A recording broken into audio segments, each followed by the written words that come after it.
Okay. In 3, 2, 1. Hey, welcome back, everybody. Jeff Frick here, coming to you from the home studio for another episode of Turn the Lens. And, you almost need a friend to help you get through this AI stuff. It's coming so fast and furious.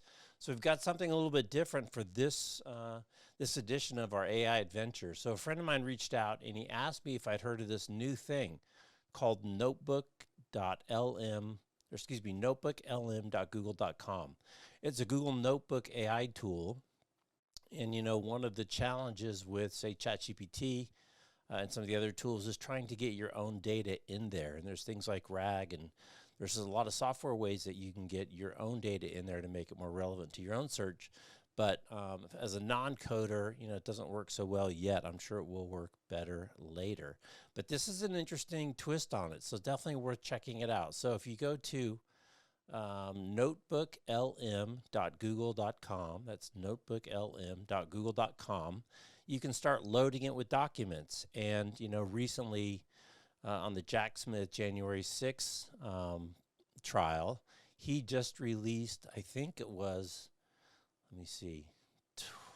1,300-page appendix, highly redacted, so there's lots of blank pages and pages with black, so it's really hard to get through the whole thing. So I thought, what I'll just do is I'll load the January 6th trial library into this machine and see what comes back. So here's what I loaded. I loaded the October 2nd filing. That was 165 pages, a PDF, and I'll put all the links in the notes below if you want to check these things out, or you can do whatever you want to load into yours.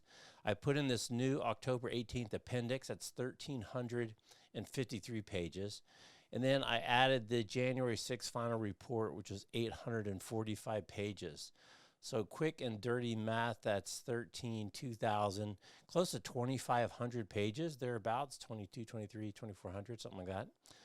Into this thing. And then there's all types of things you can do once you've loaded your data into the system. And you can add YouTube videos, you can add all types of things.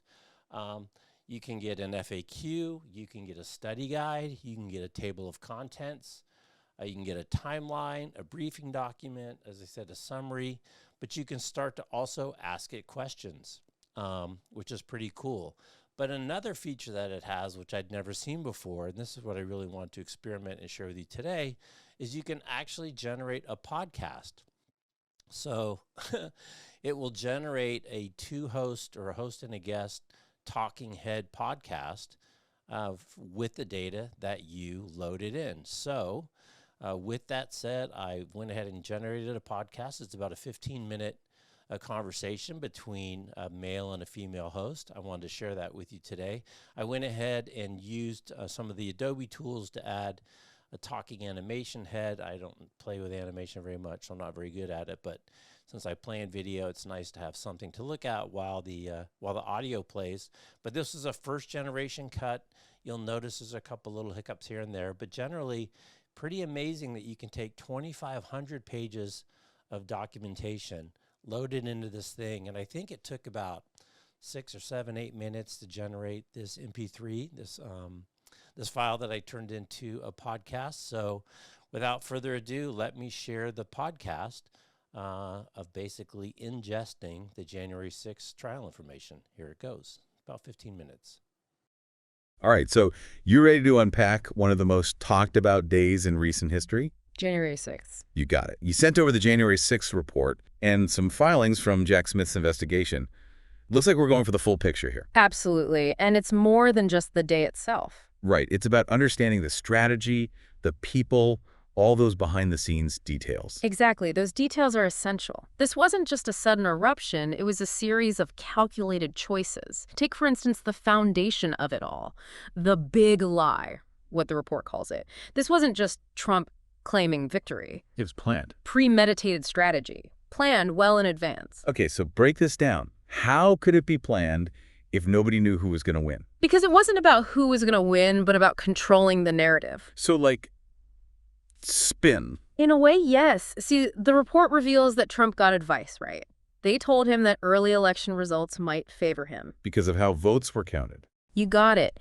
In-person votes tend to get counted faster than mail-in ballots, and those were heavily favored by Democratic voters in 2020. Interesting. So there's this potential for an early lead that might not actually mean anything in the end. Exactly. They even had a name for it, the Red Mirage, a potentially misleading early lead for Trump. Okay, I'm starting to see where you're going with this. So they knew about this red mirage. And knowing that, they planned for Trump to immediately declare victory if he had any lead on election night, no matter how many votes were left to be counted. Wow, that's bold. To say the least. And we're not just speculating here. The report actually cites communications about this very scenario. Like, there's one from Tom Fitton, he was president of Judicial Watch back then, urging the White House to prepare for this exact thing. So it was premeditated. This wasn't about accepting the results. It was about controlling the story before the full picture was even in. And sowing doubt about the legitimacy of the process itself. It's incredible how much planning went into this. And it wasn't just about controlling the story, was it? There was very real pressure, especially on some state officials. Oh, absolutely. And the report really highlights that call between Trump and Georgia's Secretary of State, Raffensperger. Chilling phone call. Is it ever? Trump straight up pressured him to find enough votes to overturn Georgia's results. Even implied Raffensperger could be in legal trouble if he didn't play ball. Wow. Talk about an abuse of power. And it didn't stop with state officials either, right? Yeah.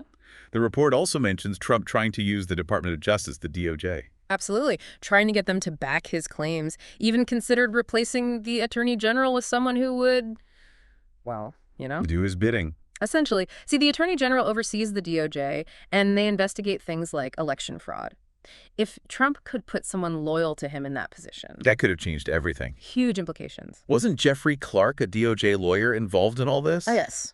Clark was more than willing to go along with Trump's plan. And what was the plan exactly? Trump considered appointing him acting Attorney General. Because Clark was ready, no hesitation, to send this letter. The letter to who? Several states. And the letter urged them to basically ignore the legitimate election results. Ignore the results. What would they look at instead? These illegitimate slates of electors put forward by, you guessed it, the Trump campaign. Wait, alternate electors? What is that, some kind of... Imagine each state's electors, the people who officially cast votes for president based on the state's popular vote. These alternate electors were basically a group of Trump loyalists claiming falsely to be the legitimate electors. Even though Biden had won those states. Exactly. So you've got Trump trying to install people who'd back him, even if it meant undermining the entire election process. It's unsettling how far this went. And then there's that tweet. Be there will be wild. I remember thinking at the time it was reckless, but I had no idea. The report directly connects that language to what happened on January 6th. It wasn't just reckless, it was a spark to a powder keg, mobilizing extremist groups, Proud Boys, Oath Keepers, who were key players in the violence that day. And the report actually shows these groups were inspired by that tweet. Directly. There's social media posts, messages where they specifically reference it as a call to action. Their green light to go to D.C. Unbelievable. Yeah. And it wasn't just these groups, was it? No. The report also shows how Trump's words motivated thousands of his supporters, people who were already convinced because of the big lie that the election was stolen. It's just horrifying how it all played out. And then, amidst all that chaos, there are those 187 minutes that I think still haunt a lot of people. The 187 minutes between the start of the riot and when Trump finally told his supporters to leave the Capitol. 187 minutes where he refused to act. His own vice president was being hunted by a mob and nothing. What was he even doing during that time? What did the report find? Well, that's where things get especially interesting and very troubling. The report paints a picture of a president who was more focused on holding on to power than on actually protecting the nation. The report describes a scene just chaotic in the Oval Office during those 187 minutes. So paint the picture for us. What's happening while the Capitol's under attack? White House aides practically begging Trump to call off the mob to tell them to go home, members of Congress, even his own family, trying to get through to him frantically, and Trump glued to the television. He's watching this happen. Watching it unfold like it was some kind of spectacle put on just for him. I can't even imagine. He's watching his supporters storm the Capitol, putting people's lives at risk, and he's doing nothing. At least that's what the report details. And even when he does finally release that video message, tells the rioters to go home. Well, it's full of contradictions. You mean the one where he tells them he loves them? That's the one. Even as he's telling them to leave, he can't bring himself to condemn what they did. Calls them very special. Says he understands their anger. It's almost Like he's trying to appease them, even then. Almost. And get this, releasing that video. Not even his idea, at least not initially. Really? According to the report, it took a lot of back and forth, his advisors really pushing him. Can you imagine having to push a president to tell a violent mob to stay peaceful? It's mind-blowing. It really makes you question his state of mind at that moment. And what about Pence? During all this, he's in the Capitol, literally being evacuated. And Trump's nowhere to be found. Exactly. Yeah, it's a stark contrast. The report really highlights how Pence, facing this direct threat, he steps up, fulfills his duty. His constitutional duty. Right. He's in constant communication, military leaders, even giving orders. To deploy the National Guard. Yes. In Trump's absence, Pence is making sure the electoral votes can be counted, and the president is, totally derelict in his duty. It's incredible. You've got the vice president, someone who is so loyal to Trump, basically having to become... being president. It's like something out of a movie. And that's what the report drives home. While the Capitol is under siege, elected officials fearing for their lives, the actual president of the United States is totally absent, not part of any decision-making. It really makes you question his understanding of the presidency, of the oath he swore to uphold. Absolutely. The report also mentions something about Trump wanting to join the march to the Capitol himself. Yeah, according to witnesses, he was insistent on it, even threw a tantrum when the Secret Service told him it was too dangerous. Hold on. He wanted to be with the mob as they stormed the Capitol. That's what multiple witnesses say, including a Secret Service agent. They claim he was furious when they told him he couldn't go. But I thought I read that Mark Meadows, his chief of staff, denied that in his book. Meadows claims Trump never intended to actually go to the Capitol, but the report directly contradicts that. The firsthand testimony of those who were there. So why would Meadows, try to cover it up? Yeah. It's a good question. And this back and forth between Meadows' version and what others have said, it raises questions about his role in all of this. Unfortunately, we don't have all the answers. The report talks about how some key Republican lawmakers, Kevin McCarthy, for example, refused to comply, subpoenas and all that. Stonewalling the investigation. Essentially. And that obviously makes it harder to get to the full truth, to figure out the extent of the coordination between Trump and members of Congress in the lead up to January 6th. So we've got Trump pushing the big lie, pressuring state officials, trying to put his own people in the DOJ, inciting his supporters with that tweet. Yeah. And then he's essentially missing in action for 187 minutes while the Capitol is under attack. It's a lot. It's starting to feel less like a spontaneous riot and more like An attempted coup. Yeah. And that gets to the core of what Jack Smith's investigation is looking at. Whether Trump's actions, his inaction during those 187 minutes, add up to a criminal conspiracy to defraud the United States, obstruct an official proceeding. Very serious charges. And his court filings, they seem to be? Building a case. Yeah. They do. One filing, for example, argues that Trump's pressure on Pence to overturn the election results, completely outside his authority as president. And therefore not protected. No presidential immunity for something like that. Because what he was asking Pence to do was illegal. Yeah. Exactly. Smith, he cites all these legal experts who agree. Yeah. The vice president's role, counting those electoral votes, it's ceremonial. Pence had zero legal authority to reject electors, to change the outcome. What Trump was proposing was, it was a coup. But trying to make it sound legal. Exactly. So Trump was demanding that Pence violate the Constitution. That's the argument. And the filings, they go even deeper, detailing the pressure on state officials, attempts to weaponize the DOJ, his role in inciting the riot itself. It's a lot of evidence. It is. But it's important to remember this is just what's been made public. There could be more. Oh, there's definitely more we haven't seen yet. What about this scheme with the fake electors? Ah, yes. The fake electors. Another tactic. The Trump campaign organized these groups, individuals in a few different states, all loyalists, to declare themselves the legitimate electors. Even though Biden won those states. You got it. But how could they think that would actually work? It was a long shot. Even some of Trump's own advisors thought so. The idea was to create chaos, disrupt the official count. They were banking on Pence, he was overseeing the count, to use these fake slates to justify rejecting the actual results. So basically create enough confusion that the the election would have to be decided by Congress, potentially. declaring Trump the winner. But they would have never Gone along with it. Right. It seems far-fetched, even for Trump. Yeah. It was dubious, legally and ethically, but it just shows you how desperate he was to hold on to power. It's almost funny, in a way, if it weren't so terrifying. Exactly. A blatant attempt to just toss out democracy, the will of the people. And it wasn't just about political gamesmanship either. The money. The money. The report goes into detail about how the Trump campaign, the RNC, they used these claims of election fraud, totally baseless, to raise millions of dollars. From his own supporters. Telling them they needed to fight back against a stolen election. And then they used that money, too. Among other things, paying off campaign debt, funding Trump's new PAC. Very little actually went to legitimate legal challenges. So they were deceiving their own supporters. For personal gain. It's just appalling. Let's shift gears a bit. The report also talks about foreign influence. It does.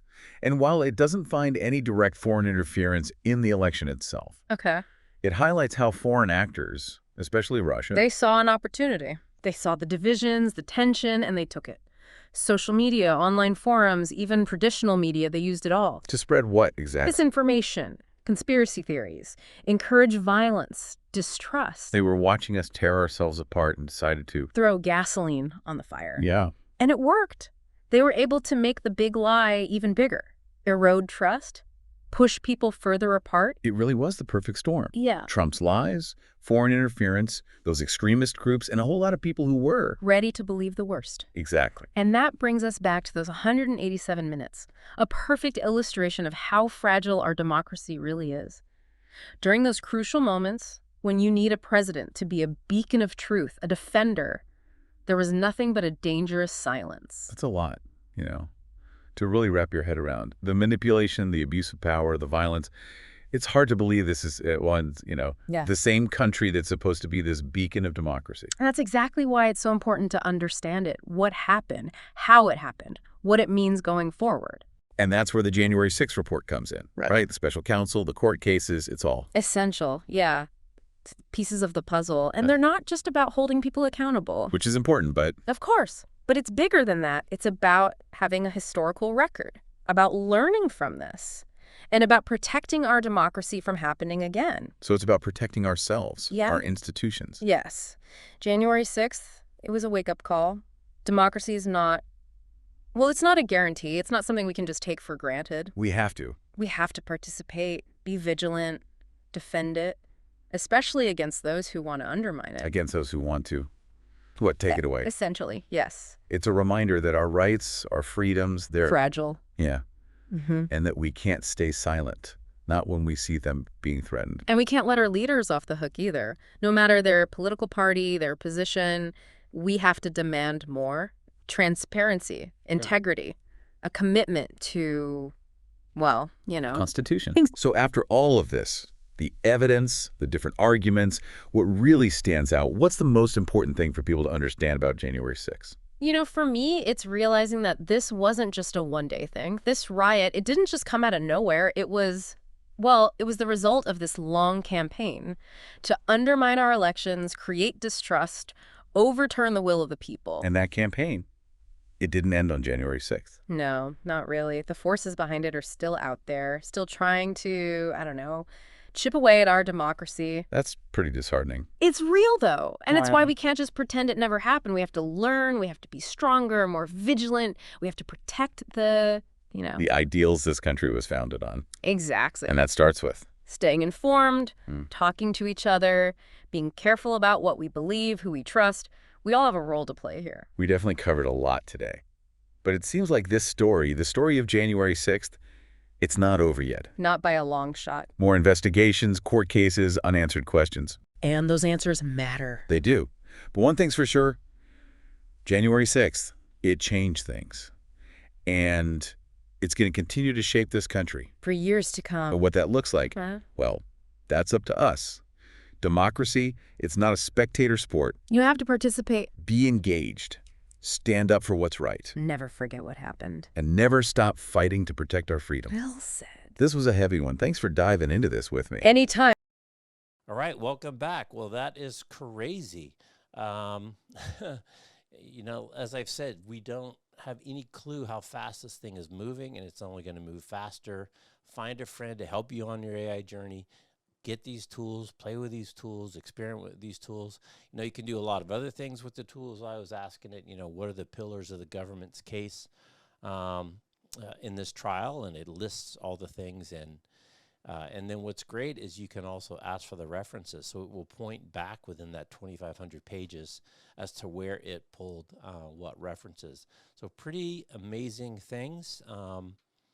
The AI journey is only going to get crazier, as has been said many, many times. There's massive amounts of capital being deployed here. There's massive new companies. Everyone is trying to integrate it both within their existing products as well as create brand new products.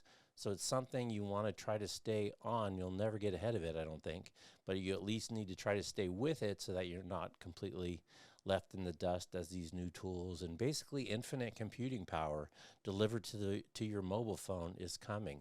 And pretty crazy times. Hope you enjoyed the video. Thanks for checking in. We'll see you next time. Thanks for watching on YouTube. Thanks for listening on the podcast. Take care.